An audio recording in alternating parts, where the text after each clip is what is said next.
All right, guys, I'm just testing some stuff out real quick. I'll start the show in just a minute. I've made a bunch of new intros and stuff like that. I just want to test a couple other things and then we'll be good to go.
All right, everybody.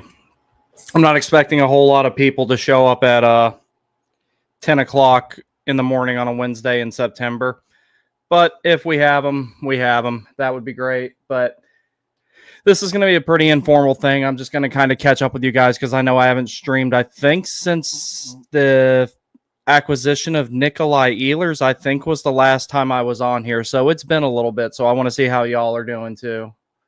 All right, let's end that. But yeah, I just wanted to test some new stuff with the intro and outro videos and everything like that and see what kind of adjustments I need to make for them, because sometimes like I'll make intro and outro videos and stuff like that.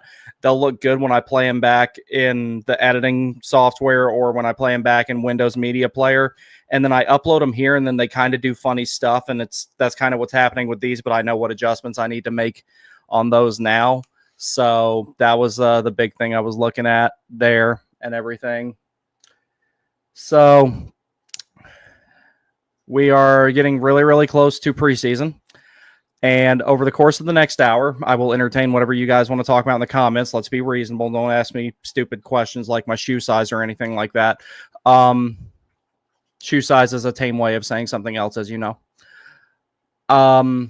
I am going to talk about some of my basic projections for this season, but I'm going to save the detailed ones for another time. I plan on doing watch parties for as many preseason games as possible. I will probably not be attending a game until January timeframe. And with my school schedule being the way it is, I think that I'll be able to do damage report for basically every single game that I'm home for anyway. Landfall hour is going to be a little bit trickier in that regard. So, and I've simplified the format for that. So damage report should be happening after every single game. Now, what I'm planning on doing for damage report to simplify it, I'll actually show you guys this format real quick. This will be a good thing to kind of talk about while I got to upload it again because I deleted the old version so I wouldn't confuse the two. Give me 1 second, please.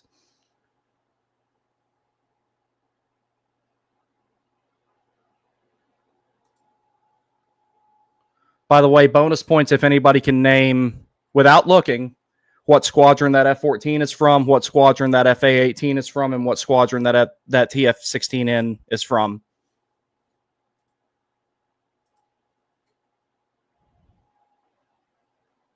You guys know me. I'm a nerd for my fighter jets.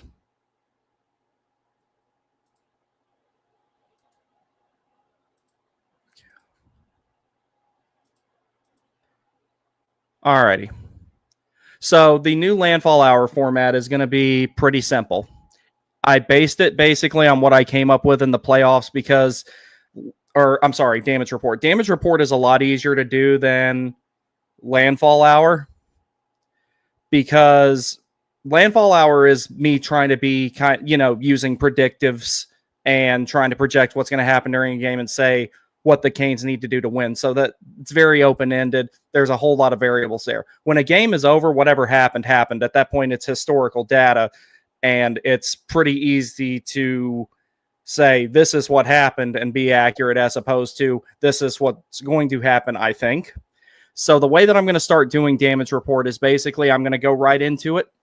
I'll have about a 20 or 30 minute segment where I go over this and the actual game summary itself. Down at the bottom, I think I'm going to put goalie data there, or I might leave a block for overtimes or something like that. I don't know. I'm going to use the bottom part of that page. But that's essentially going to be the 20 to 30 minute portion of the show. At that point, I will pause for a cutoff period. So that way I'm going to the actual 20 to 30 minute segment of the show where I'm actually talking about the game. I want to be able to upload that to audio. After that first 20 to 30 minutes is over, that's when I'll start going into the comments section and answering a few questions in there. I'll probably just have the comments turned off for the first 20 to 30 minutes of the show. And I just don't want anybody to think that I'm trying to ignore you or anything. It's not that. It's just I want to get the audio part done, go over the reveal of the game, and then not to mention, if people got to get up and work the next day and everything like that, I want them to be able to get the show first because they don't necessarily have to stay for the comments section, but they probably want to be able to stay for the show. So that way I can cut that part off. I can pause, know exactly where to cut the audio at, and I'm going to start uploading it on various different platforms. That's probably going to be the only audio thing I do is going to be damage report. So the really detailed format that you guys saw before, I'll bring that back for the playoffs. But for a 20 to 30 minute regular season recap, that's going to be all it is. You guys let me know what you think and if you think there's any changes that could be made or anything like that. But damage report was initially designed to be a pretty simplistic show, and I'm trying to get landfall hour to that point too. But like I said, it's a lot easier to say what happened than it is to say, here's what I think is going to happen, and so on and so forth. So we'll go ahead and remove that. Speaking of comments, though, I will start going through them. J-Dub, what's up, buddy? Dude, F Canes for reminding me and making me look at the clock. Yeah, the only reason I'm able to do this today, I tried out for an ACHA Division III team yesterday at the Citadel because the college I go to has an agreement where if you go to the college I go to, you are eligible to play for the Citadel's team. And I made it through the first drill. I felt really, really good. And then during the second one, I felt this ridiculously hard pull in my back. And I was like, okay, maybe I can work it out. And it got to the point where I couldn't keep my heels on my skates flat. And I was like, I got a family to think about. I got a career to think about that's clearly not going to come from playing ACHA Division III hockey. I'm 34 years old. I've got to accept that I'm not getting any younger. And, you know, I got a woman and 2 dogs that need me to be able to be walking upright. So I took a second to see if I could work it out, and I couldn't. So I got off the ice, and that was that. I knew it was an uphill battle at 34. I'll talk about that more in a minute, but it was actually a really good experience that I really needed. J-Dub also says on a 10-hour shift. Ooh, I'm sorry, buddy. I don't need to be looking at any clocks. Yeah, I don't blame you, pal. Will Parks, what's up, my dude? Good to see you here, my boy. What up? You aren't a real Caniac if you don't hit that like. Thank you, guys. Matthew P., my bro. Good morning, all. Good to see you, pal. All I want for Christmas is a new 2C. When we get closer to the deadline, that becomes more and more of a possibility. I don't think it'll happen right now, but you know that horse has been beat to death. It's at the point where this is more nauseating than like the after Eric Stahl got traded. When are we getting a new captain? When are we getting a new captain? When are we getting a new captain? And then he who shall not be mentioned made the most boneheaded decision in naming the next co-captains. Oh God, I'm so glad that guy doesn't have a career anymore. Much at least. Oh God. Will Parks hot take: Aho and Jarvis will get 40 goals this season, 100-point season for the Fish. If Aho wants 100 points, he needs to shoot the puck more. Now I know I said that I had a project that I was working on with that. I wrote the script for it. I just haven't had time to record it and clip the footage. I don't know if I'll get that completely done. I might just take that script and do a live stream and read off of it and then expound on my points. Because, you know, I can't monetize a video like this. Or I can monetize a video like this. I can't monetize ones where I use actual NHL footage, and it's part of the reason I don't. I'm not monetized yet, but I would like to be sometime this year. But more than anything, it's I really think, and Will, if you saw that one post that I made on X where I was talking about, and actually I think I'll pull it up in a little bit so we can talk about it because we got plenty of time until the reveal. If you saw that one post on X that I did, where I was talking about the difference, how Aho was doing in the 1920 season when he was shooting the puck more frequently. If Aho wants 100 points, that is literally, like, I mean this, I say literally, but if Aho wants 100 points, he needs to shoot the puck more. It is not clear, cut, and dry that simple. But mark my words, if he wants to get 100 points, he needs to shoot the puck more. That doesn't mean every single shot that he takes is going to go in. But that's more frequently he's shooting. The more frequently you shoot, the more frequently the puck has the potential to go in. The more you're generating rebounds and getting assists, and the more you can eat up your own rebounds. And he was doing it a lot in the 1920 season, all those things. He kind of just went into the mode of, you know, saying, fine, I'll do it myself in a lot of those cases when the team wasn't nearly as good then as it is now. Like the team that the Canes had last year was significantly better on paper and the on-ice product than the 2019-2020 team prior to the trade deadline before they got Vincent Trocheck and Brady Shea. So, and Sammy Vatanen for that matter, because of the injuries to Hamilton and Pesci. And when Aho was like, okay, I got to step it up, he did that. I really think he can have 100 points and not change much about his game except shoot more often. And you know, dude, you've got the skill to take over a game. Aho does. There's times where he needs to be a little bit more selfish and say, no, I got this, and not be the guy distributing the puck, because he's been doing that a lot more, especially in the last 2 seasons. Now, with Ehlers being around, I think Ehlers needs to be the play driver on that line and let Aho and Jarvis be the ones who really create the offense, and I think Ehlers can easily get 70 points playing with those two. So we will see. Matthew says, kids are sick. I have to take the day off. Oh, dude, I'm sorry. I hope they get well soon. Yeah, I couldn't go to class today. My back's just hurting me way too much. It's not bugging me so much now, but I took some painkillers earlier, and I don't want to drive. J-Dub says it's the Brandon Studio Squadron. Yeah, I've got a little bit of a squadron here. This isn't even all of them. A bunch of mine are packed up. Like, I don't even have nearly all my model aircraft out. I actually just fixed this one because the canopy was busted on it, and that AIM-9 right there was falling off of it, and one of the front landing gear was messed up on it. But I just had to fix that one because that's one of my favorites. Y'all know how much I love the Viper. J-Dub says, hope they get well soon, Matthew P. Yeah. Yep, absolutely. Hey, what's up, buddy? Long time no see. It's Stayercraft, by the way. I lost my old account. Oh, dude, I'm sorry to hear that. But yeah, good to see you, buddy. So what do we expect from the new jerseys? There was a thing posted on X. I need to go find it. That said they were essentially going to be based on the Stadium Series template and basically be a white version of that. That can be really good or really bad. Now, full disclaimer, when the current road white ones that are about to go extinct, the ones that just say Canes on them, when those first were revealed before they showed them with the gloves and the pants and everything else, I didn't like them. And now they're one of my favorites. So whatever judgment I personally make of this sweater and what I think of it today, it has the potential to end up being something I own multiples of. Because like when I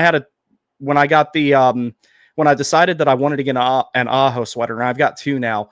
The first one I got was I went on Sideline Swap and I found the Made in Canada Pro Stock Adidas Prime Green, the ones that the players actually wear. I got one of those off Sideline Swap and I'm like, this is the one Aho's name is going to go on. And it's one of the white ones. And what really set the white ones off for me was when they switched to the red helmets, because one of the things I don't like about a lot of the traditionalists and stuff like that in the NHL is they have such religiosity in a lot of things. There's so many of them that think that, oh, you have to wear white helmets with your white sweaters on the road. You have to do this. You have to do that. You're compromising the integrity of the game if you don't wear white helmets with white sweaters. We need to go back to wearing white at home. You know what? Let's bring two-line pass back while we're at it, and let's make the crease square again in the ice blue. I was glad that a team outside of a special occasion finally went to the red buckets matching, or went to the matching bucket instead of the white one. And I think that that's what really set that sweater off for me.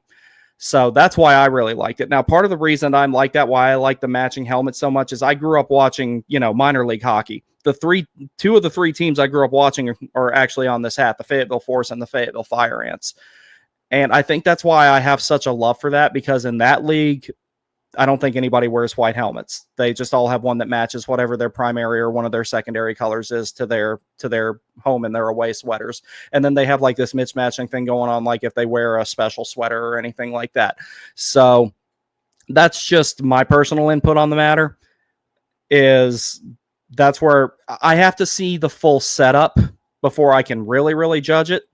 And today I'm going to be a little bit biased just because of how much I like the old white one. I'm still going to get one more of the white one that's being phased out and getting Nikishin's name put on it, because since he played his first game in that white one, that's the one I want to get.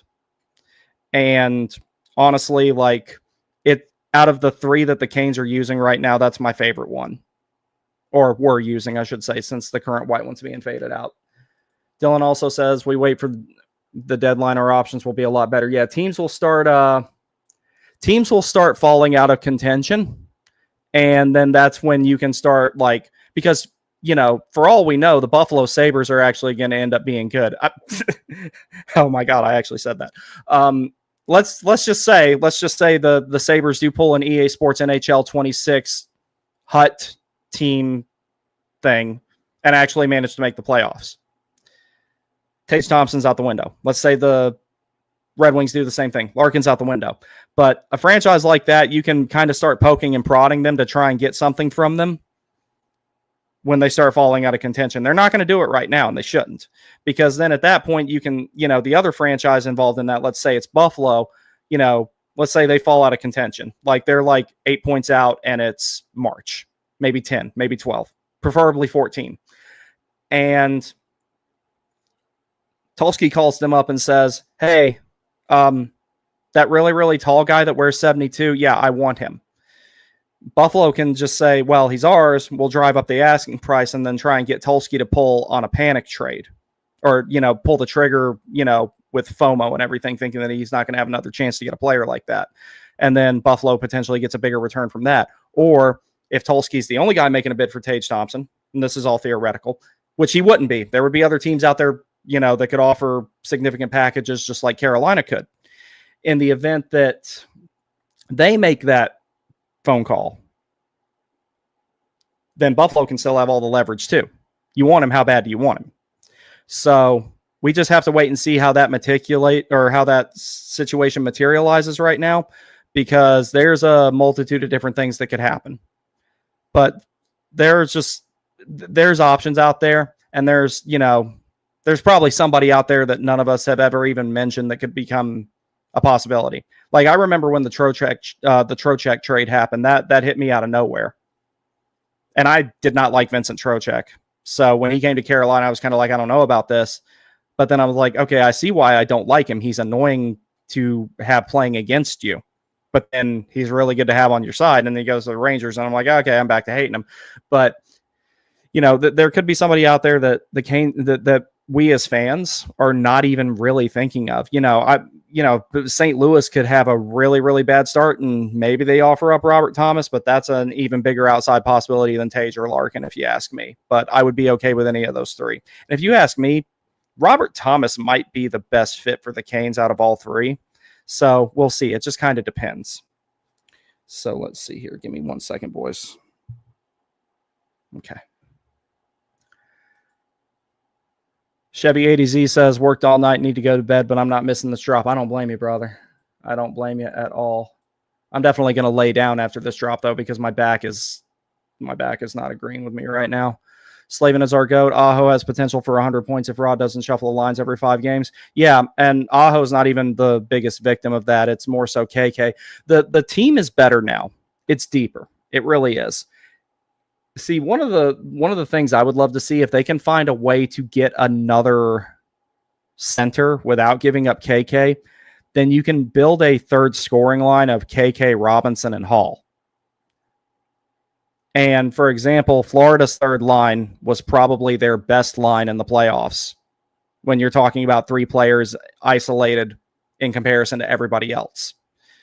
Sam Bennett was definitely, as a individual force, he was the most important one. But as a line, Florida's third line, you could have a similar effect with KK, Robinson, and Hall for a third scoring line. Then you can have Jordo, Carrier, and Martinook doing their shutdown thing. But we'll see what happens. The team's a little bit deeper now. I really hope Ehlers doesn't play anywhere other than with Aho, because I think those two are going to have great chemistry. And if Svechnikov has to play with Aho, please put him on the left. Or excuse me, please put his left-handed shooting on the right side. He's done that his entire life. And having 2 left-handed players, one on the center, one on the wing, Aho and Ehlers, feeding Svechnikov pucks on his offside, that's going to produce a lot of high-quality shots and a lot more goals. If you look at the heat maps of Svechnikov, all of his most quality chances and a lot of his goals, I would say most of them, come from the right side of the ice. That's where Svechnikov needs to be. So if he has to be with Aho, do that. But even if they put him back with KK or, another potential like second line center, especially a left-handed one, if Svechnikov is on the right, he will get a lot of quality shots on net. And some of them are going to go in. But I think part of Svechnikov's problem, other than, him recovering from that injury and kind of starting to get his confidence back and reinventing his game and everything, him playing on the left wing just doesn't look right. It just doesn't. Todd Davis says, in my opinion, the double flag on the away jersey would be sick. Yeah, I agree. The double flag would stand out really well on a white template. So if they did something like that, I'd be okay with it. But it looks like it's going to be the Stadium Series. Dylan Bollinger says, what should our expectations for Ehlers, Miller, Nikishin in the first year as a Cane? I'm saving that for another stream, but I will talk about that in detail. I've got stuff put together for that. That's going to be like a couple of weeks before the season starts. But I do have something in detail where I'm going to talk about that. I'm just hoping, Skylark says, I just hope we fully transition away from doing any word marks. Yeah, see, I like the word mark. I like it a lot. I really do. I mean, I know that I'm in the minority on that, like, because I love the reverse retro. That word mark actually, I'll show you guys something. That word mark actually inspired something. for me. Let me see if I can find it. Let's see how long we got. We still got 34 minutes, so that's fine. Yeah, let me find something here.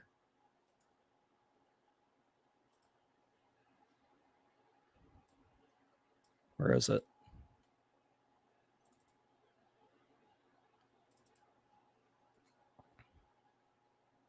So the word mark on this is like kind of a little bit of a revamp of my Tomcats team logo. I'm going to see if I can get some more to it. That word mark right there, BG Edits, if you're in here, again, thank you so much. That right there was kind of inspired by the Canes word mark, as you can see with like the C on it, having the Canes type of look. And then the flag on the T, that's a Foxtrot flag, which is the one that they put up on the aircraft carrier to indicate fixed wing flight fixed wing flight operations are taking place. So I told him those things. I said, I want something that kind of is inspired by the Canes and incorporate that diamond on that Foxtrot flag and run with it. And that's what he came up with. And it looks amazing. Like that guy does the most amazing work. So I'm a big fan of the word mark. I like simplicity. So like if you guys have seen my Tomcat sweaters, they're about as simple as they come. I'm making them a little less simple for the next iteration of the team, but I love simplicity. Will Park says, I feel like with the addition of Ehlers and Miller, Nikishin has kind of been forgotten about. Buddy is going to be a problem. Yeah, he will. And part of the reason why I think that they didn't have a problem in investing in another left shot defenseman is I don't think it'll happen out of camp. And I won't spend too much time on this because when I start doing my season projection stream, I'm going to talk about all this stuff in detail.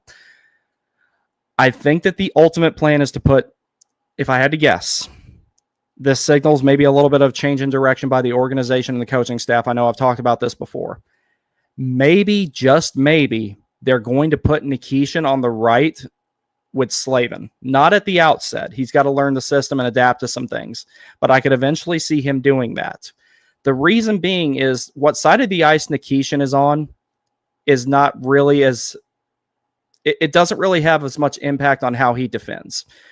Slavin, part of the reason he defends so well on the left, he can do it on the right if he has to, but he defends well on the left because he uses his stick more than anything. He's very technical with his gap control. He's more about separating the puck from the player than separating the player from the puck. Whereas Alexander Nikishin is not someone who's going to do as much of the poke checking, do as much of the technical gap control. He's a wrecking ball. It doesn't matter. Left shoulder or right shoulder feel about the same when you hit somebody with them.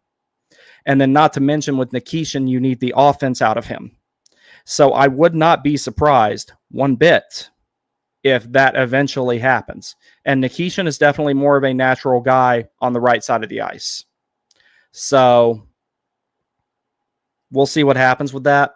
I am curious to see how the defense lands because, you know, for the last few years, you could basically, you know, you could almost tell before training camp even, you could look at the roster, look at the depth chart of the defense and be like, okay, this guy's going to be with this guy, this guy's going to be with this guy, and it wasn't a problem. Now, it's kind of hard to predict. It really is. And I think that's one of the things that we have to look at there with that. Skylark says the white Canes jersey did become kind of iconic, though. Yeah, I'm starting to think that, like, every time that the Canes beat the Caps on the road in an away game to win a series, that Dundon just decides, okay, it served its purpose, get it out of here. Because Brock McGinn scores the game winner in Game 7 double OT, and those sweaters were retired at the end of that season. I didn't like those anyway. I have one, but I don't like them. And then Svechnikov scores the game winner there, and then Jarvis puts it away with the empty netter in Game 5 against them this season, and now that sweater's gone. I guess that just means it's a death sentence anytime that... I mean, if that's the case, I'd like to have a new white sweater every year. I really would. The red helmet was a game changer. I love the red helmet with it, dude. I think that is just the coolest look. Will the new sweater be over under 5 on the 1 to 10 cringe-o-meter predictions? I will say... I'm going to be optimistic about it. I think it... And this is with me being biased because of my love of the previous one, but I could totally be blown away. Over under 5. I'll say under 5. I'll go under 5. I'm mad because the Diagonal Canes grew on me. Yeah, me too, Will. Me too. I'm going to say 6, not a total face plant, but still probably unnecessary. Yeah, it's like new away sweater before Canes get a 2C. I think they're just throwing scraps to us to keep us from going, like, starting a riot outside of Lenovo. 1 second, guys. I'll be right back.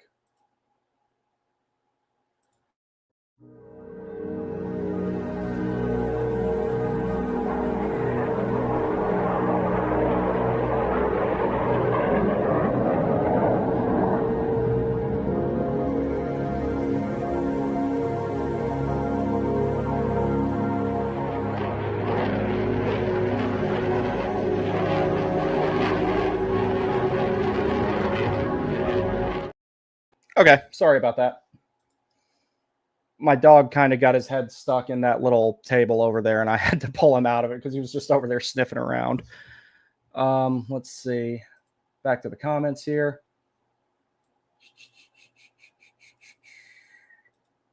Dylan Bollinger says, I ain't fans of our home red ones, and personally, I don't really like those either. I remember when I got my first one. So the whole reason why I got one of those, they were an upgrade of the candy cane sweaters. Because if you look at those two side by side, hell, I might go grab both of mine and show them to you. If you look at those two side by side, they're the same sweater. It's just the newer version added the warning flags and the black stripes in. Other than that, they're exactly the same. They basically just took the candy cane sweater and made it suck less. Now, at the time, it was an upgrade, so I bought one. Because I was like, this is the first one I feel like I can tolerate wearing. Because I just kept wearing my old Rutu one when I went to games because I was like, I couldn't stand like anything otherwise. So that was an upgrade. I ended up getting Justin Williams' name put on that one when he came back to the team.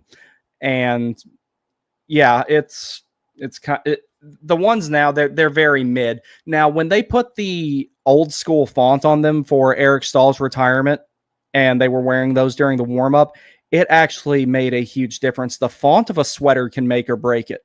It's almost the most important thing in a lot of ways. You can have a sweater that looks kind of meh until you turn around and you see the font and how it fits with the whole thing and how it, contrasts with the other colors and the template and everything. And it can really make it look. It's kind of like you can have a movie that's kind of mid, but then if Hans Zimmer is the composer, it might be a lot more fun to watch than what it actually is. Something like that. Dylan Bollinger says, or Matthew P says, Dylan Bollinger, the classic ones are so much better. Yes, they are. Skylark says, how many years away do you think the Canes are doing from away from doing a brand refresh? So I have a prediction about that. I think that for the 30th anniversary year, which is coming up, I think that you're going to see the old school red one at home, like you saw in the 22-23 season. You'll see the white version of that and the old black single flag alternates. I would be willing to bet they wear all three of them for the 30th anniversary. And if they don't do that, they are stupid. The amount of money they would make off of having those for just one season, you could build another arena. Not literally, but you get what I mean. I would be very surprised if they didn't just say, take these, put them on a Fanatic sweater, and sell them. They would be very, very lucrative. That's what I think will happen. As far as it being a full rebrand, I kind of don't want them to do one. I'm not the biggest fan of the eye swirl logo, but it's undeniable how good it looks on the classic sweaters. If anything, I would just want them to maybe kind of go back to the three old ones permanently and maybe do the double flag on the old alternate, because the old alternate is actually my favorite Hurricane sweater of all time, other than the 25th.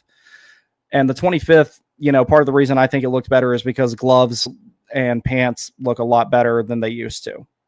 That's another side project that I haven't had the chance to work on, where I rank all the Hurricane sweaters and talk about which ones I own, because there's not many of them that I don't own. I even got the candy cane and the old school, the previous away one from 17-18 and before. So, or 18-19 and before, I should say. Dylan Bollinger says, when did the anniversary jerseys made me miss those so much? I'm sorry, buddy. I don't understand that one. Matthew P says the Sabres cannot get out of their own way. Nah, they can't. Thank you, Kevin Adams. Huge Caniac. Hurricanes Hockey Fan Row says, thoughts on playoff CBA? It's long overdue. Now, here's one of the things about it. The Canes were the ones that did the deferred salary thing. I can't think of anybody else who did it because they did a little bit with Slavin to test it.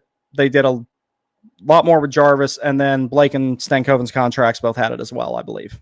Pretty sure Blake's did at least. So it is one of those things where it's kind of like Vegas got away with circumventing the cap for years. Florida, well, we know how they were able to retain all those players that they did at the end of that season. They won't be able to do it again. But all those things considered, the deferred salary thing, it's just kind of funny to me that it became a problem the moment that the Canes did it. I feel like had any other teams done it, or certain other teams, I should say, shoulders would have got shrugged. But since the Canes did it, and they're in one of the easier cap markets, that it became a problem. Because let's face it, the Carolina Hurricanes are the redheaded stepchild of the NHL. They shouldn't be. It's not our fault that the team, we as fans, we had nothing to do with the team moving from Hartford. Took a long time for the market to really fully embrace it in the way that it could. But that's something that shouldn't be held against us. I can't count the number of times that people have actually stopped me on the street. Well, I can. It's only been about 3 or 4. Stopped me on the street and actually were pissed off at me for wearing Hurricane stuff, saying that we stole them from Hartford. Dead serious. That happened to me. Twice in Virginia Beach and twice in Washington. So, weird, but it is a thing. Now, as far as the playoff CBA goes, that will prevent Vegas from doing their little stunt with Mark Stone in the future. Because they were planning on doing it again. Maybe not with Mark Stone, but a guy doesn't magically get hurt in February, 3 seasons in a row, just in time for Jack Eichel to come back in one of them. And they're like, oh no, it's no, bro, it's just a coincidence. No, I don't buy that. Kelly McCriminal doing his thing. Like, let's call it what it is. Everyone cheats to win in some capacity or another. If the Canes had been given their opportunity to really exploit something like that, let's not BS about it. They would have done it. So I'm glad that they're tightening up those rules, because part of the reason hockey has so much parity is because of the salary cap and the fact that it's so stringent. Now, I don't want it to get to the point where where a franchise can't build a good team, or where they can't rebuild, or where they're really, really stuck with too many things. I like the fact that the NHL, basically, if you want to get somebody out of a contract, it comes down to buying them out, as opposed to doing a restructuring. Like, one of the things that really annoyed the hell out of me on Reddit was, I knew that these people were ones that only showed up during the playoffs. It was not this past playoffs, but the one before that. There was some dude in there, and like every third comment, he was saying, KK's contract needs to be restructured. KK's contract needs to be restructured. And I'm like, dude, the NHL doesn't do that. Like, Christ, keep up with things, bro. But yeah, I'm glad they're instituting the playoff CBA thing. That is long overdue, because I understand that you want the playoffs to be a more entertaining product and everything like that, but the NHL's entertainment value is based in parity more than it is anything. The fact that the Chicago Blackhawks could potentially win 2 games against the Carolina Hurricanes during the regular season, despite them not being remotely close teams on paper, is part of what makes this league good. It's like when you're following other sports like baseball, basketball, football. Out of the 3 I just mentioned, baseball is the one that I follow the most. You can almost kind of predict who's coming out of the National League and who's coming out of the American League, at least to the championship series, from day one of the MLB season. Or you can be the Atlanta Braves and start 0-7 and totally screw up your season from the get-go. That aside, I'm not angry or anything. That aside, let's see what time it is, 9:41. You can almost predict that with a lot of other sports. Whereas with hockey, you can basically pick out maybe 8 teams and still be wrong about who's going to win the cup because of how arduous the season is, how arduous the playoffs are, and how much the game changes during the playoffs because you're constantly playing against good teams. You're playing the same teams over and over again. So that hatefulness gets in there, that animosity and all that other stuff where you get tired of seeing the other guys and everything like that.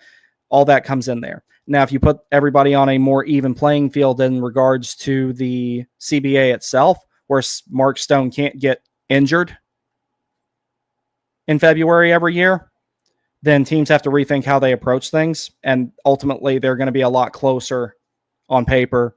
I think you might end up seeing a few longer playoff series because of this. And you also might see some of the earlier rounds end a little bit quicker, I think, because a lot of the teams that come back in Wild Card 1 and Wild Card 2 that definitely did the whole cap circumvention thing, they'll have to have essentially the same exact team on the ice in the playoffs that they had in the regular season, and they'll go in there and they'll get smoked in 5 games, for example. Dylan Bollinger says our depth going into the season has to be be our best maybe ever. I wouldn't say ever. I'm still a firm believer that the 22-23 team was the best one that the Canes have ever had. And it didn't get to meet its full potential because of injuries and Sergei Bobrovsky deciding to have the best week of his life. Matthew P. says, I love Robert Thomas, but St. Louis usually figures out a way to be halfway decent, so I doubt he'll be available. Yeah, that's my whole thing. There's a better chance of Buffalo or Detroit tanking than St. Louis. St. Louis will at least make the playoffs. So, AB, what's up, dude? Sitting in my car before class watching. Glad to see you. Dylan Bollinger says, we didn't get it a lot, but Hall KK's fetch line looked good. I did like that one, but the problem with it is fetch, one of the reasons that this team needs to have in my opinion anyway, I know this kind of goes against Rod's philosophy of there are no numbered lines, but at the end of the day, certain players are more valuable in some situations than others. Hall and KK, if you can have those guys be below be in the bottom 6 and Svechnikov is in the top 6, then, if you have a third line of, like I said, KK, Hall, and Robinson, and then your fourth is Stahl, Carrier, and Martinook, that's a incredibly good bottom 6. And then however you want to arrange the top 6, arrange it however you want. But essentially you have a really good shutdown line. You have 3 scoring lines. One of those scoring lines is incredibly physical. One of those scoring lines is really fast and really dynamic. And the other one is very, very offensively created with having a really good 200-foot game. Matthew P. says, random jet question. Should we unretire the F-14 and use it in combat? Okay. Everybody, if you don't want to hear this, tune out for like 2 minutes. I will make this very quick. I know it's not hockey related. Here's the whole issue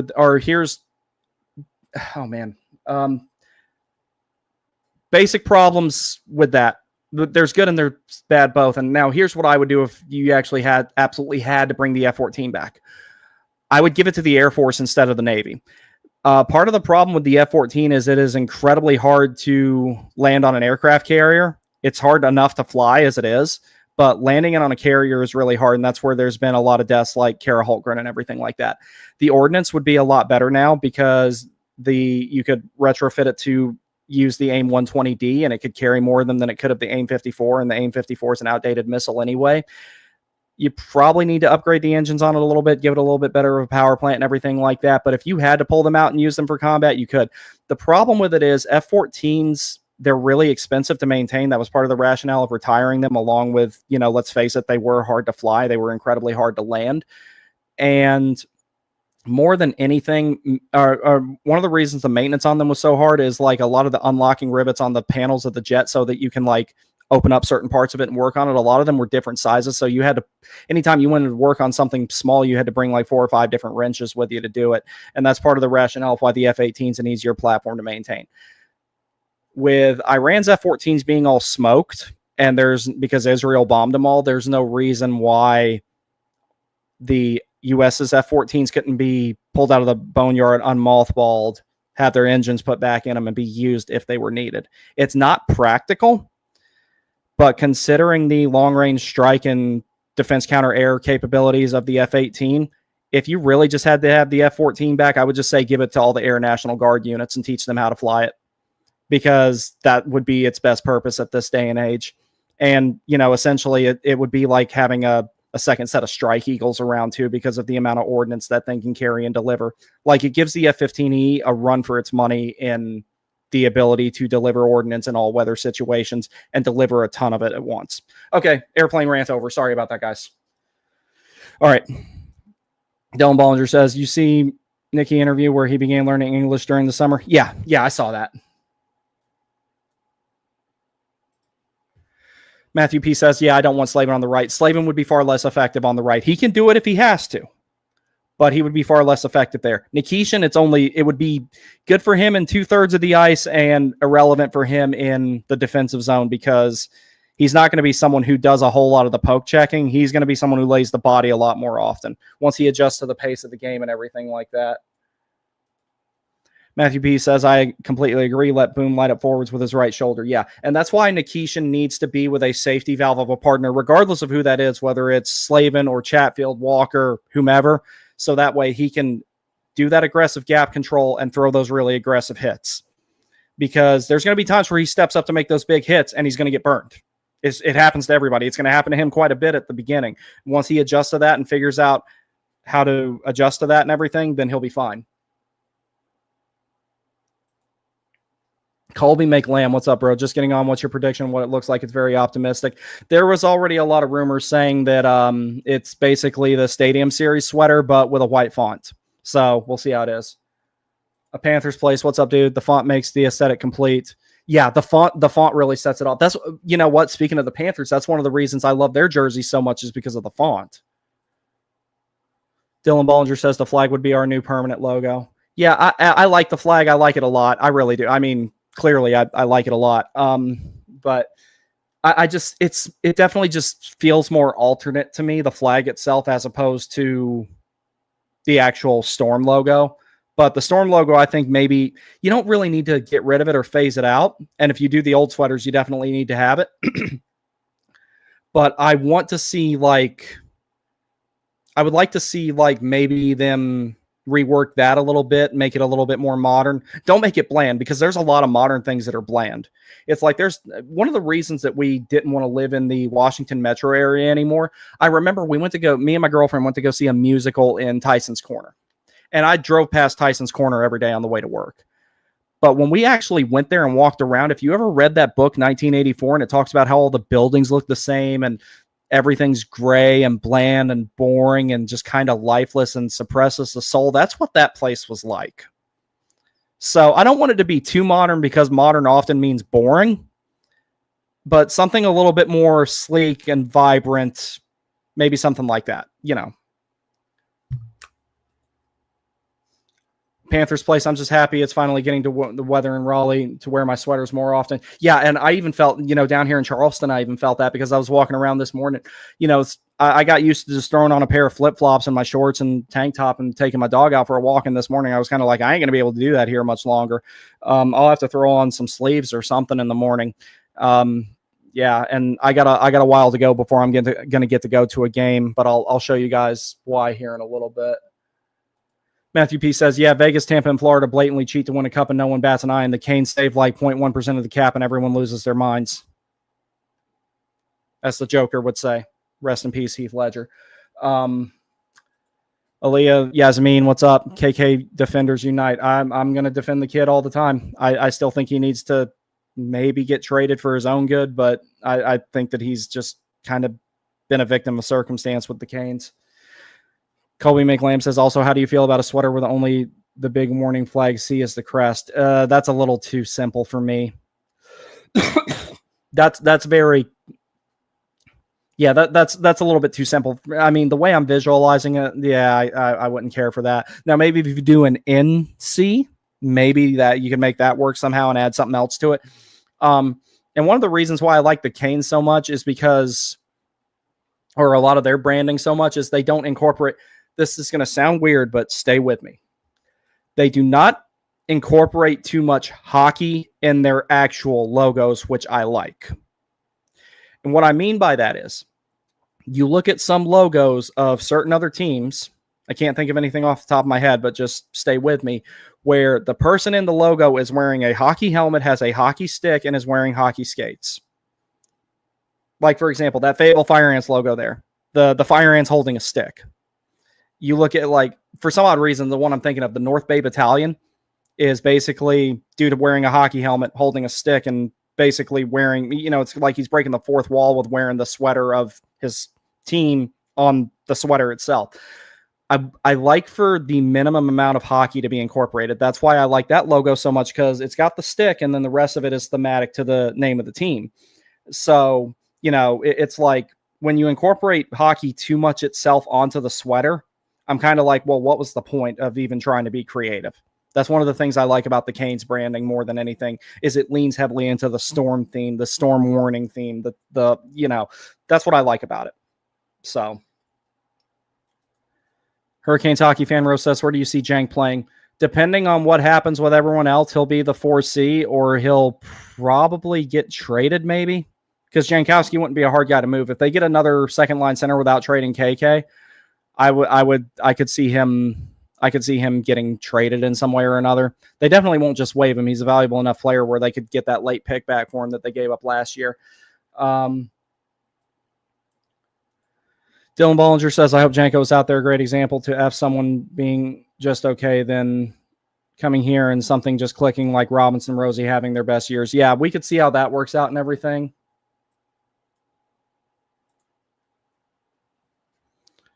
Hurricanes hockey fan Rose says, where do you play Jank? If KK's gone, he's the 4C, and then he could potentially move into the 3C slot after Jordo retires.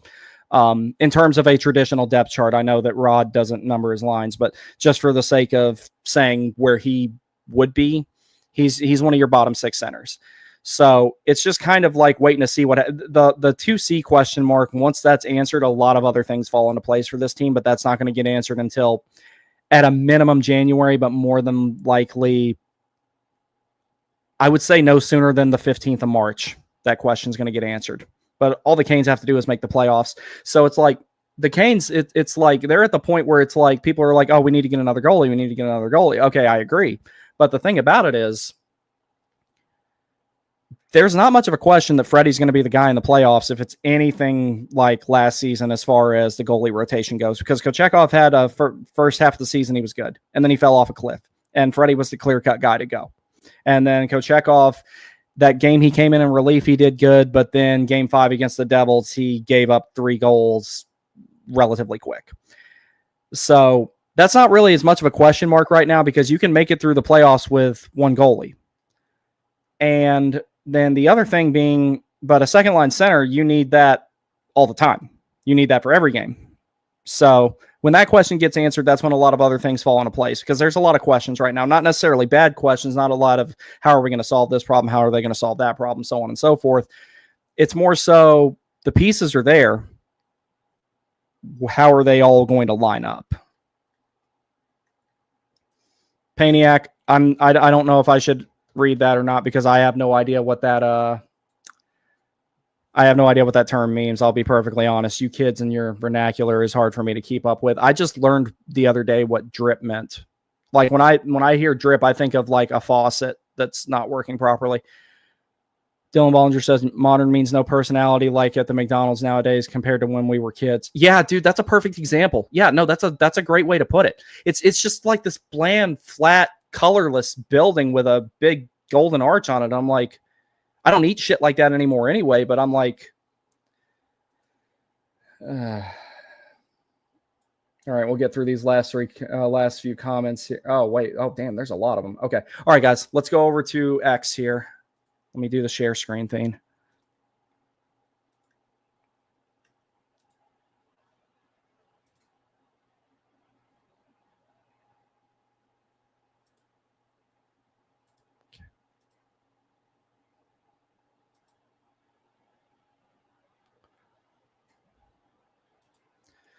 All righty.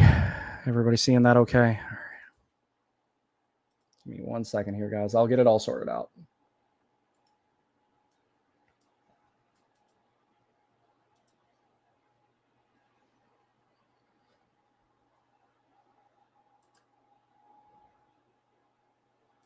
All right, cool. Oh, damn. There it is. All right, cool. Oh, damn. There it is.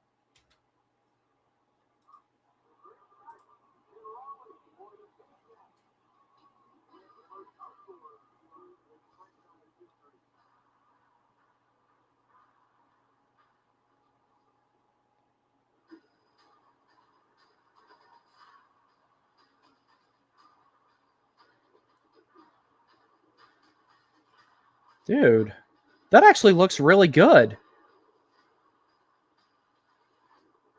They stuck with the red buckets. The gloves appear to be the same color.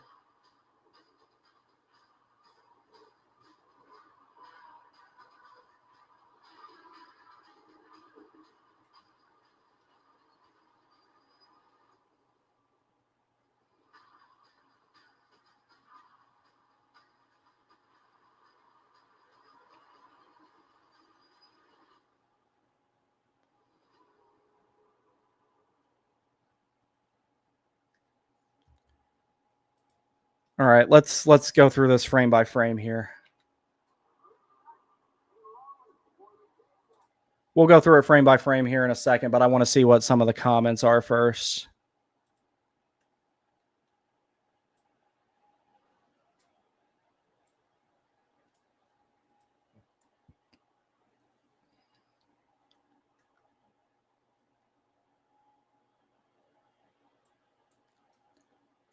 I like them. I'm not gonna. They did a really good job showing it with the entire kit this time. They didn't change the gloves, which I was worried about because I love the way that they have the glove template having the trigger finger with the alter or with a different color and the cuff with a different color. So I'm glad they didn't change that. But yeah, let's see what some of the. Matthew P says, you're right. It was Stadium Series-esque. Yeah, I read that on NHL Rumor Report and it ended up being the case. Aaliyah says, I'm so glad it's the Storm logo and not the flag. Yeah, I like it. I actually... Panthers Play says, I'm pleasantly surprised. I like it. Hurricanes Fan Roast, I say 6 on cringe. Oh, really? No, I like it. Yo, those are clean. I actually really like those. I was so worried. No, I think they did good. I really do. Like I said, I don't think it was necessary for them to get a new one, but... It's not like shut up and take my money good, but it is good. Could have been a lot worse. Yeah, I agree. Bottom stripes are weird, but I dig it. I think that they did that just to make sure that it has some contrast. Magneto Kane says, love the patches, not a fan of the sleeves. Yeah, I got to take another frame-by-frame look at it. Colby McLam says they kept the gradient effect on the stripes. I'm glad they did that because I was worried that they were going to change that color, but it's a 5 on the cringe, which beat my expectations. I don't think they're bad. I really don't. All right, here. Let me pull it back up here, and we'll go frame by frame with it.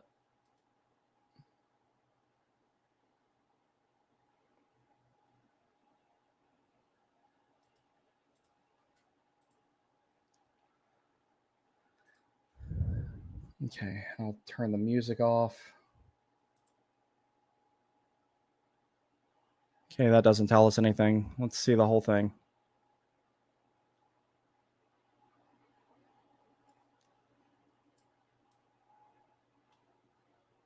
Okay, so one thing I want to look at here. That's why they were experimenting with that shoulder logo so much. Here, let me go back, damn it. Okay, so essentially that's completely unchanged from the Stadium Series sweater, but I'm totally cool with them using that exact logo. That was the Stormy Hog college looking one. It's all right. I don't think they needed to go that route for the shoulders. I think they could have done something a little bit more creative than that, a little bit more clean, but it doesn't look bad. Okay, now that's one thing I really want to take a look at. Two stripes on the two colored stripes on the socks, and the rest of them are white, basically identical to the Stadium Series ones. I'm okay with that. Yeah, this thing is literally the Stadium Series sweater, except where there was once black, there is now white. It's literally exactly the same. And red helmet, red gloves, red pants, which I'm totally fine with that. I actually don't hate this at all. Gloves are exactly the same. I was worried they were going to change the gloves. I'm glad they didn't do that. North Carolina flag patch, that's probably on the other shoulder. I'm glad they kept the Stadium Series font. That looks really good. And I don't mind the alternating color, having one color font on the sleeve and a different color font on the sweater itself. I actually don't mind that at all. If they had went with white on the shoulder numbers here, I think that kind of would have stood out a little bit too much and taken away from the rest of the sweater. So them going with black there and having a black stripe underneath the red bicep and red shoulder area of the sleeve, I think that was actually a good decision at first glance. All right, now we get a really good look at it. See, I kind of wish they'd just done something different for the right shoulder, because having the Stormy logo on the right, it looks kind of out of place with everything else, because this looks like a really sleek, really clean type of look, a blocky college-ish type of font, and you have a state flag on one logo, and then compared to everything else, the pig just kind of feels a little out of place. Like, I like Bacon as much as the next guy, but I'm not really digging that.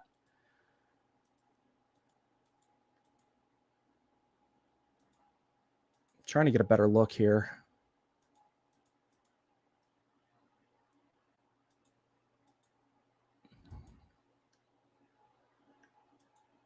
Yeah, see, yeah, let's go back here just a little bit. It's hard to move the slider on X. See, that just, compared to the rest of the sweater, that logo looks out of place. They should have done something different on that side. Like, if they had used, like, the word mark or the double flag on that side, that would have been a better decision. That's the one thing I really just don't like about these sweaters. That just looks out of place compared to everything else. Yeah, see, that black number on the red font in contrast to the red number on the white font, that actually looks really good. They could have really done better with those sweaters. If they just take that damn Stormy Pig Bacon logo off there, that's the only problem I have with these, but it's a glaring issue.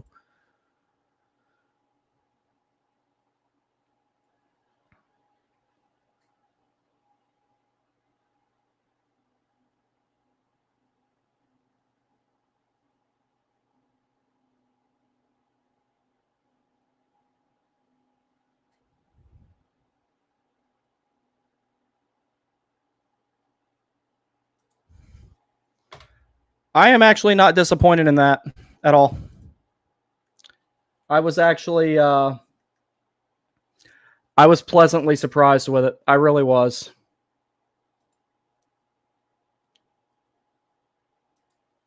J-Dub says, I like it better, but that was a horrible reveal video. Yeah, it was hard to see what the hell was going on with it because of all the marching band people and stuff around. So it's like, when we can see actual pictures, we can really break it down. But as of right now, the only problem with it I have is the pig. That is it. The bacon is the only problem for once. Matthew P says, I personally would love to see the double flag on white. I think that would stand out really well. I mean, I don't know if this is one I'm going to buy like immediately. This is something I can wait until I find one on sale. This is something I'm not in a hurry to buy. It's not bad. It's just the logo on the right is the logo on the right shoulder feels out of place compared to the rest of it, because you have blocky style fonts, state flag, which is which is also a quadrilateral. The main logo contrasts to, plain white in the front, two colors on the sleeve, two colors on the font, and then you just have this random like cartoony thing with the rest of it. It just doesn't make any sense to me. Never just showing, it barely shows the font. Yeah, the pig on the shoulder I could really do without. Yeah, that's what that's my hang up with this. I think that was good, and that's what prevented it from being great. Like, it just looks, I mean, eventually I will get one because I collect these things, but it looks out of place compared to the rest of the sweaters, or to the rest of the sweater. It just really does. Panthers Place says flags on the shoulder would have been cool. That's what I would have done.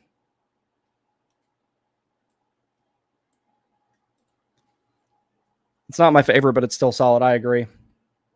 Nixon Out says, I think it looks good. Love how everything kind of mismatched, like the color of the numbers. Yeah, I was digging this, except for the right shoulder is my only problem. Personally, I give it a 7 out of 10. I think that's fair.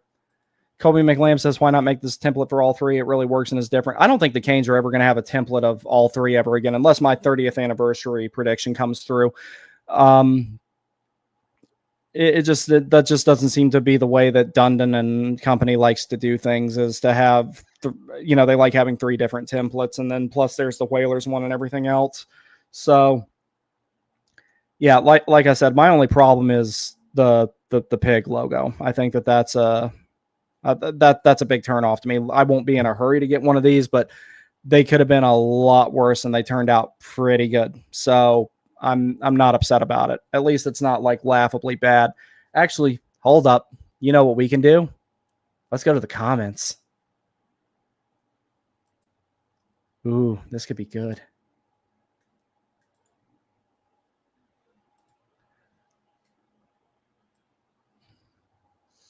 W for the lettering job. I agree. Those look horrible. Stormy on the shoulder doesn't fit. Oh, I know that guy. Reese was saying the same thing about the way that they made the video was hard to tell. Early, thank you, Kane's been loving the new uniform. Fire, yes.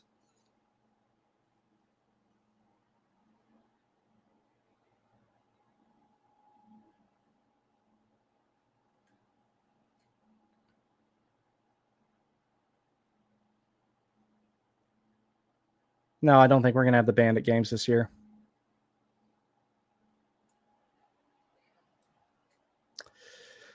Alrighty. Well,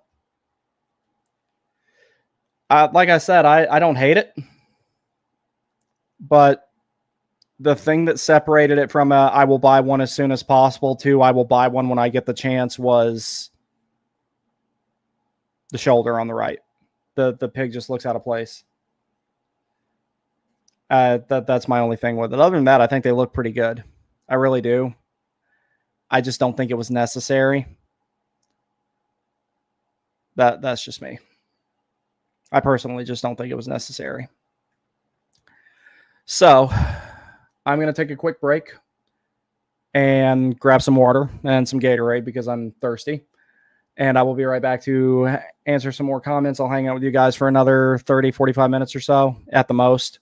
And then I'm going to do some schoolwork and probably lay back down because my back hurts. I will be back.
All righty.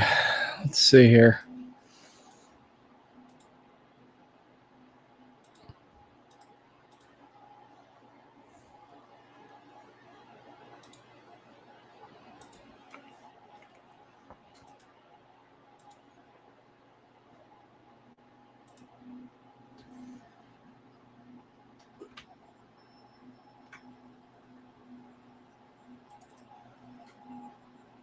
Wait, ignore that. That's something I am going to show you guys, but not yet. Let's see. Let's get back to the comments here. Holy shit, I don't even know where I was.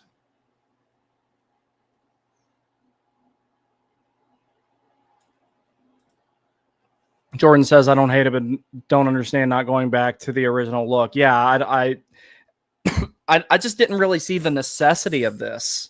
I really didn't. I mean, like I said, I don't think it's an ugly sweater by any means. Or if they had okay, let's say they made this sweater and wore it as a special commemoration of the Stadium Series game. I would have been fine with that. This just isn't something I look at and it screams full time. It screams special occasion. And apparently the special occasion is going to be 41 times a year. That's my whole thing with it. It's just, and it contrasts so much to the other two sweaters. It just doesn't make a whole lot of sense. Colby McLam says, do not go in the comments. Hurricanes Hockey Fan Rose says there's a lot of dislike around Instagram pages. Like I said, it's not a bad looking sweater. I just don't understand the necessity of it. I really don't. Dylan Bollinger says, reading comments on X, that could be dangerous. Yeah, and yet I do it every day. I don't know why. I'm actually spending a lot less time on social media because of just some of the stuff that goes on there. There were some things that were said to a really good friend of mine on there a few weeks ago that I had to log out for a little bit just to keep from losing my cool about it. And those of you who are close to me know exactly what I'm talking about, and I will not elaborate further. But I will say this much, actually. If anything else like that is said to him, it's on. At that point, I'll call you out, and I have receipts, and I'll leave it at that. Jordan, the Stormy logo is also probably a nod to State College, which I think they need to stop doing too. Yeah, that's it's like, okay, my full disclosure. Yes, I am a UNC Tar Heels fan. Am I someone who gets super into college sports? No, until UNC and NC State get something above ACHA hockey teams, and then I'm probably really going to be in it at that point, especially with UNC building a hockey arena. But it's like a lot of the Canes fan base is not State fans, and a lot of them are a lot more rabid about not liking State than me. Now, the majority of Canes fans are probably also State fans, if I had to guess. But I think that they should they already got the same colors as State does. Like, I don't think that they needed to do a constant nod to them in that regard as well. It just looks bad. I mean, I don't think anybody's going to stop being a Hurricanes fan over something like that, regardless of what college they like. But it just that the pig feels out of place. Rubber Revival says, I could see a bunch of UNC fans not liking this sweater. Yeah, it's not so much the pig itself. It just feels out of place for the rest of everything else that's on the sweater. Jordan says, I've never got how the organizations never seem to fully grasp how much people actually care about college sports here. It's like they get it, but they don't. Yeah. Colby McLam says, new caps and see us a warning flag. See, that's a pretty nice touch. Yeah, they did that on the OG Stadium Series too. Jordo had that on his sweater. Personally, I'm an NC State homer, so obviously I like them. At the same time, make the NC State type of sweater for the Stadium Series game and have that be a one-off if you want to sell it. That's the whole thing about it. I just don't see why they did it. I don't think a Duke, UNC, Wake, etc. fan caring too much about this one. Yeah, my college fandom aside, and I'm not nearly as rabid about it as people in the Triangle are, because I grew up in Fayetteville. I've never lived in the Triangle. I've actually never spent more than, I think, 5 days at a time in the Triangle. I go to hockey games, I have fun, I hang out with my friends, I go back to life after that. I have never seen so many people so rabid about college sports in such a small area in my life as I do in the Triangle. Y'all don't play with that shit. So I'll say that I'm a fan of something, but at the end of the day, I'm not going to get into any fights or anything like that over it. But I think that they kind of have to like take a more neutral stance towards the colleges there. And that's without me being super knowledgeable in NCAA stuff.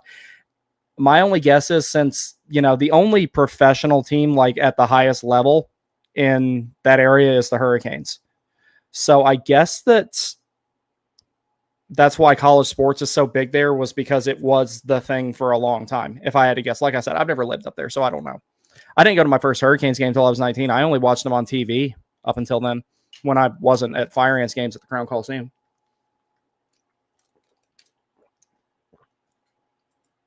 Cavery says, give it a 7 out of 10, solid road unis. Wish that we went with the white buckets, but that's just me. They'll probably wear the white ones like when they go to Detroit and stuff, when, there's conflicting red helmets. Like I said, man, I just didn't see the necessity in this. They needed to redesign the home red one before they did this. J-Dub says, I don't like the state flag because they aren't the North Carolina Hurricanes. They are the Carolina Hurricanes. I made that argument too. In one of my group chats, you know which one. I got absolutely roasted for that. Not the Warning Take group chat, but a different one. I got absolutely roasted for saying maybe they should embrace the South Carolina market a little bit. And they're like, no, the song says North Carolina, come on and raise up. And I was like, well, maybe they should use Petey Pablo's All Cities remix, because that is a thing. And you just have to use the first two lines of it, and you can incorporate the Carolinas as a whole. I'm just saying. Ever since I've got it back down here, I have enjoyed the cheapest meat you can find at Piggly Wiggly. I know they have those in North Carolina as well, obviously. And ethanol, or gas with ethanol in it, as God intended. I only have to fill up every 2 weeks now. Cavery says, better than the... Nah, dude. I just didn't see the point in this. Cavery says, love the red-black Hurricane logo. Gives a nod to the home unis. Yeah, like I said, it's not bad looking. I just don't see the point. There was the home one, the red home one, needed to be amended before the aways did. The Storm says these are actually horrendous. I don't think they're horrendous. I just don't think they're... I just didn't see the point. I really didn't. Like, it's like the last time they made a new white sweater, I was kind of like, I don't know if I like this one or not. And then it grew on me, and, that's the one that's now phased out. And now they're making this, and I'm like, it looks good, but why even make it? And especially when you kind of threw the whole thing off with the Stormy logo on the right shoulder. I just don't get it, man.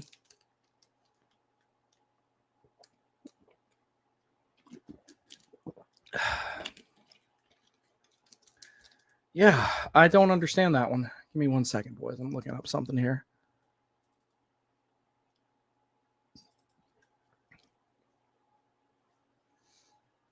Oh, God, come on.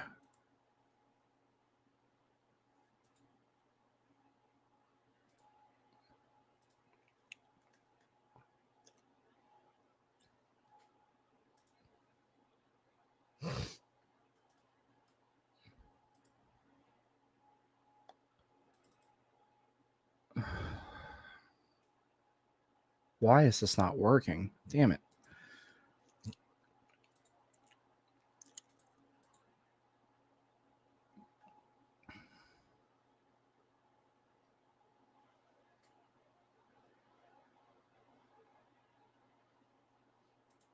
Cavery says they are nothing special, but not dog shit awful. That's about how I feel about them.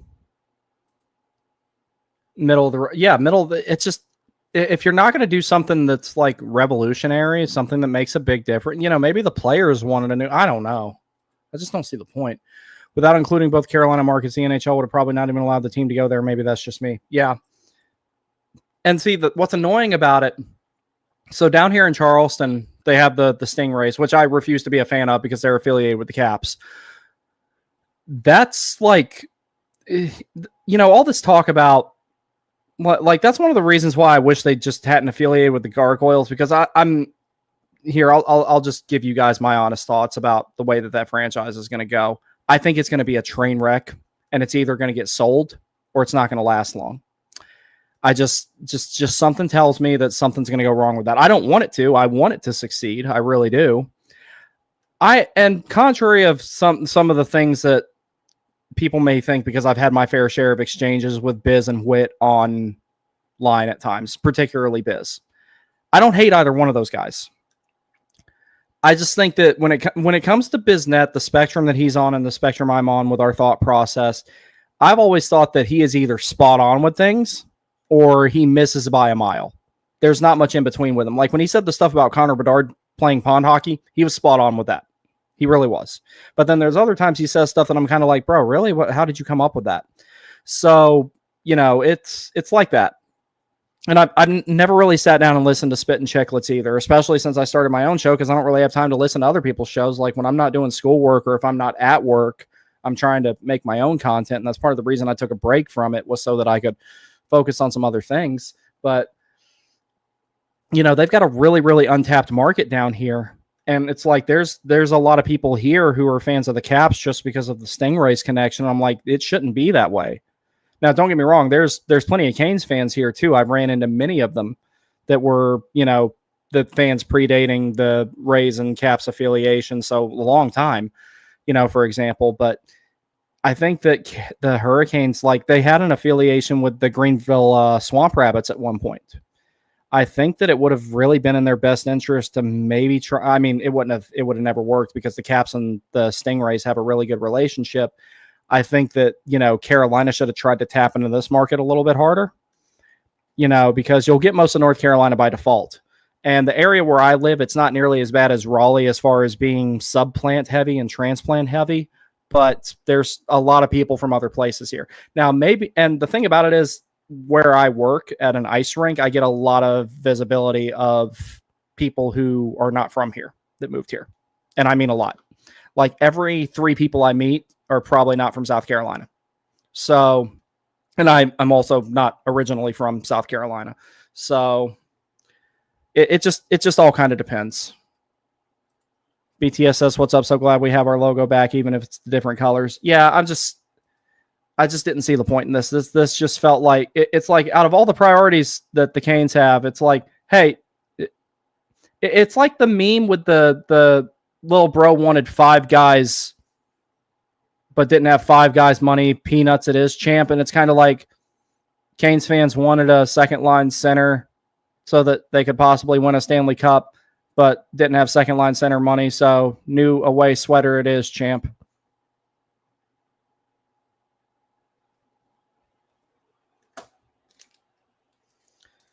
J-Dub says, all right, work calls, motherfuckers. All right, buddy. You have a good day. Don't work too hard. It ain't worth it.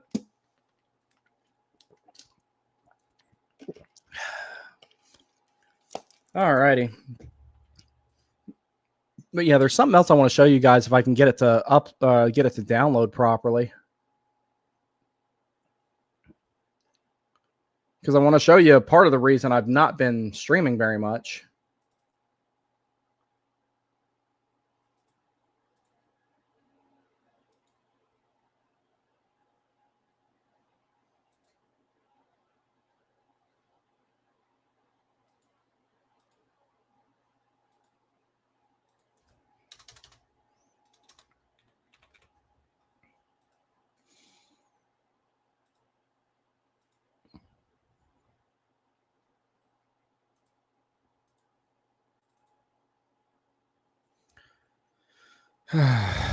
God, why is this not working? Let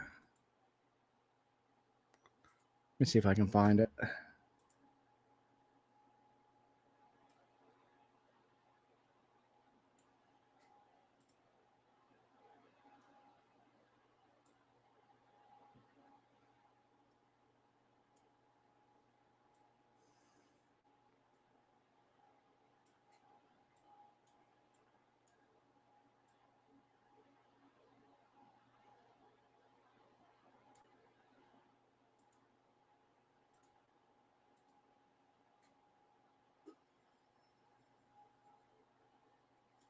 Where'd it go? Give me 1 second, boys. I'm looking for something here.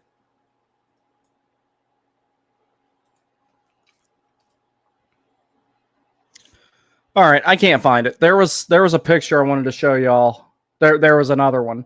But part of the reason I've not been on here a whole lot is I took the opportunity to with my change of scenery and my change of life circumstances getting a lot better, I wanted to get back in shape because I used to be in really, really good shape when I was younger. So this is the picture on the right's from about 2 weeks ago, and the one on the left is from the 2024. The one on the left is when the 2024 playoffs started. So just for context here. In the picture on the left, I was nearly 270 pounds. And in the one on the right, I'm down to 235. And before I go to a Canes game, I want to be down to 200. So last I looked, I was at 232. But I've also put some muscle back on. So I made a standard with myself. I set a standard with myself that I had to uphold until I have hit 200 pounds, and probably a little bit lower, because when I do come down, or when I do come up there to go to a game, I'm going to eat. I'm going to knock back a few with my boys. I'm going to have some fun, and I want to come up for more than one game. At minimum, I want to at least make it to the January 6th game so we can all, show Miko how unpleasant this fan base can be when it gets united in its dislike of somebody. Ask Eric Holla. But that's one of those standards I set for myself. And I have to stick with it. There's been too many times in my life that I told myself I was going to do something and I didn't stick with it. And this is one time I've actually stuck with it. So I want to keep sticking with it. So I don't know when I'm going to make a game, but I'm going to try my best to make it by January. What I would like to do is at the end of November, I want to, because I've actually never got to go to a college football game and I've only been to one NFL game. I would like to go to the UNC and State game at Carter Finley and go to the Hurricanes game the day before and the day after. That's going to be what I try to strive for, if I can get my weight down that much by then. But until I get to where I want to be, I'm not going to come to a game, because that's one of the things that's always set me back, is those weekends that I go to games and then I drink a bunch and I eat a bunch and then I feel like shit for several days after. So until I accomplish that, I probably won't make it to a game. So there will be plenty of streams. There will be Landfall Hour and Damage Report a lot of the time. Additionally, I'm going to get me a laptop here soon, so I'll be able to do those on the road as well. So there's also that to consider. But I do plan on, here, let me look at the stuff I have scheduled for content here, because I'm going to start again here soon where I'm making stuff more frequently.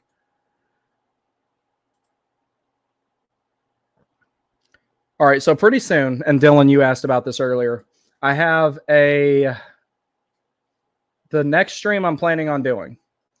It's going to be the projection stream, which is going to be relatively detailed. And it's going to have all the things that I think are going to happen in the upcoming season, right down to the playoffs. And involved in that is Aho's point totals, Nikishin's rookie season totals, how Stankoven and Blake are going to take a step, a very important one, especially Stankoven, how the defensive pairs will change. The forward lines will not change as often as in the past, I think. Nikishin will eventually be on the top pair, but he will not win a Calder Trophy because Demidov is going to basically get handed it because he's a forward that scores a bunch, and, it's a popularity and a highlight reel contest now.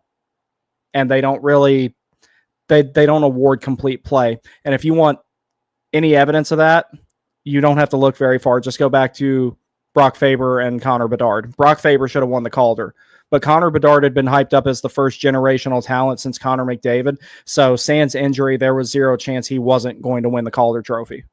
So it's pretty much a lock that Demidov's going to win the Calder Trophy, because the criteria of it is who's the most popular and who puts up the most points. That's it. Everything else doesn't matter.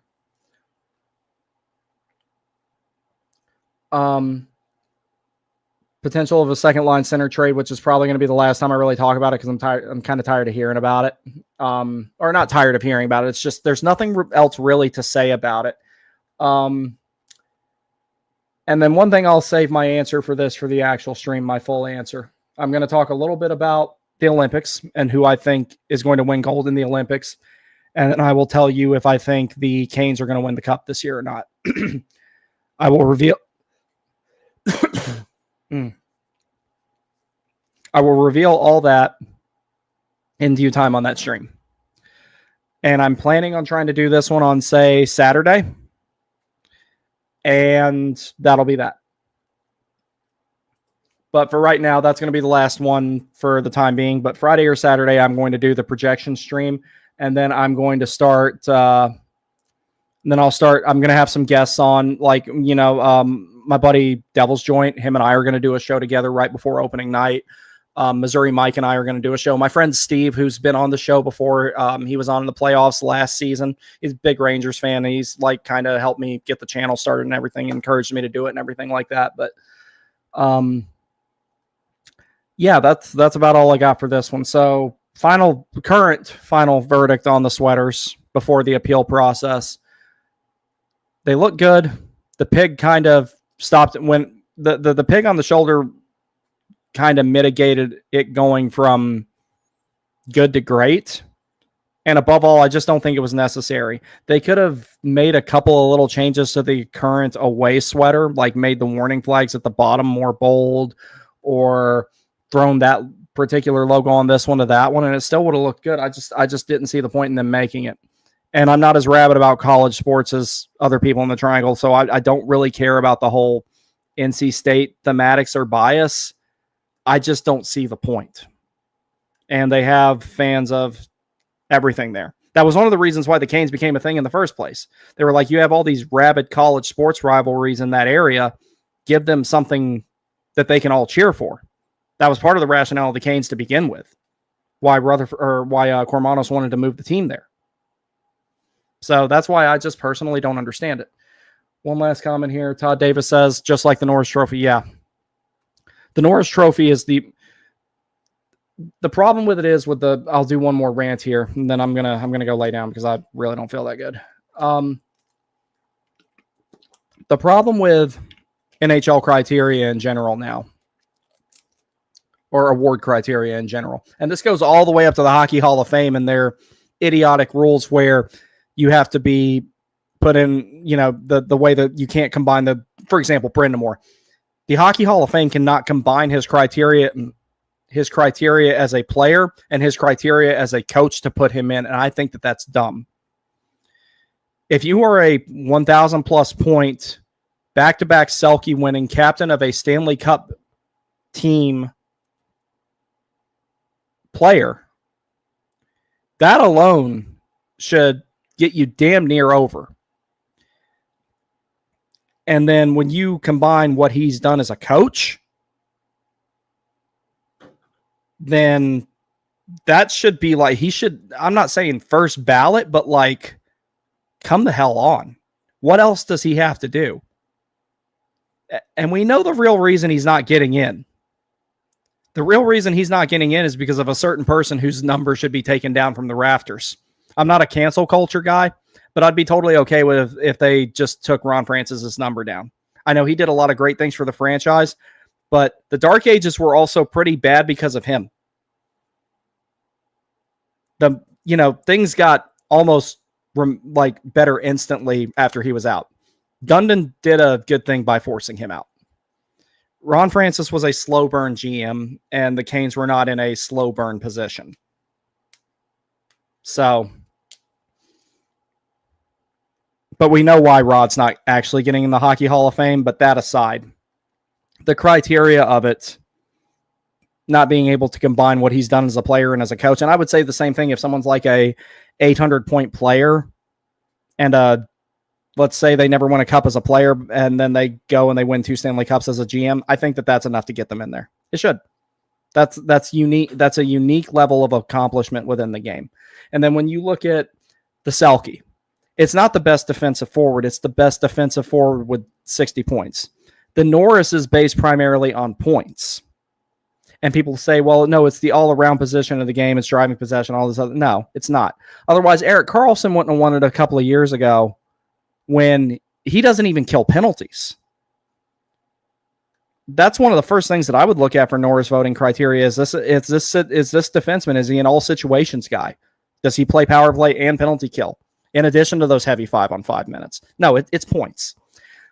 And by extension, part of the reason why it's like that is because when people don't sit down and watch the games, and I'm not saying that they're refusing to watch the games, it's just, life happens. You have time constraints. Sometimes you have to go to bed and you don't have time to watch the game and you just watch the condensed game in the morning, or you don't have access to streaming somehow, or, whatever. All you can do is pull it up on YouTube after the game's over and watch the highlights. And what makes the highlight reels more than anything? Goals. Goals, big hits, big saves, and the very last thing you see on there, and the thing you almost never see in condensed games, is defensive plays. Unless they are remarkably good, and even then sometimes they don't make it.